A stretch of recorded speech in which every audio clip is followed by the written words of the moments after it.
किसी गांव में एक साधु रहा करता था और जब भी साधु नाचता था तभी बारिश होती थी। इसलिए गांव के लोगों को जब भी बारिश की जरूरत होती थी तब ये लोग उस साधु के पास जाते और उनसे अनुरोध करते कि वे नाचे, और जब वे नाचने लगते तो बारिश जरूर होती थी। कुछ दिनों के बाद 4 लड़के शहर से गांव में घूमने आए।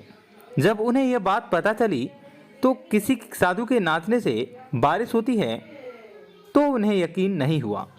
शहरी पढ़ाई लिखाई के घमंड में उन्होंने गांव वाले को चुनौती दे दी कि अगर हम भी नाचेंगे तो बारिश होगी, और अगर हमारे नाचने से बारिश नहीं हुई तो साधु के नाचने से भी बारिश नहीं होगी। अगले दिन सुबह सुबह गांव वाले उन चारों लड़कों को लेकर साधु के कुटिया के पास पहुंचे। गांव वालों ने साधु को सारी की सारी बातें बता दी। फिर उन लड़कों ने नाचना शुरू किया। पहले लड़के ने नाचना शुरू किया, आधा घंटा बीत गया, फिर पहला लड़का थक कर बैठ गया, फिर बादल नहीं दिखे। कुछ देर बाद दूसरे लड़के ने नाचना शुरू किया और 1 घंटे बीतते बीतते तो वो भी थक कर बैठ गया। बाकी दोनों लड़कों ने भी ऐसा ही किया, पर बारिश बिल्कुल भी नहीं हुई। अब साधु की बारी थी।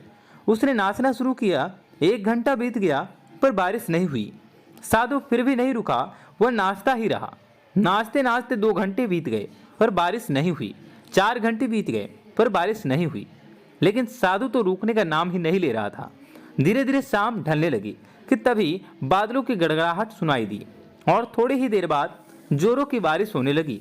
यह देखकर चारों लड़के दंग रह गए और तुरंत साधु से क्षमा मांगी। फिर चारों लड़कों ने साधु से पूछा, बाबा भला ऐसा क्यों कि हमारे नाचने से बारिश नहीं हुई और आपके नाचने से बारिश हो गई? साधु ने उत्तर दिया, जब मैं नाचता हूँ तो 2 बातों का ध्यान रखता हूँ। पहली बात तो मैं ये सोचता हूँ कि अगर मैं नाचूंगा तो बारिश को होना ही पड़ेगा, और दूसरी यह कि मैं तब तक नाचूंगा कि जब तक बारिश ना हो जाए। सफलता पाने वाले में भी यही गुण विद्यमान होता है। वे जिस काम को भी करते हैं उसमें उन्हें सफलता होने का पूरा भरोसा होता है, और वह तब तक उस काम को करते हैं जब तक कि उसमें सफल ना हो जाए। इसलिए हमें अगर सफलता हासिल करनी है तो इस साधु की तरह ही अपने लक्ष्य को प्राप्त करना होगा।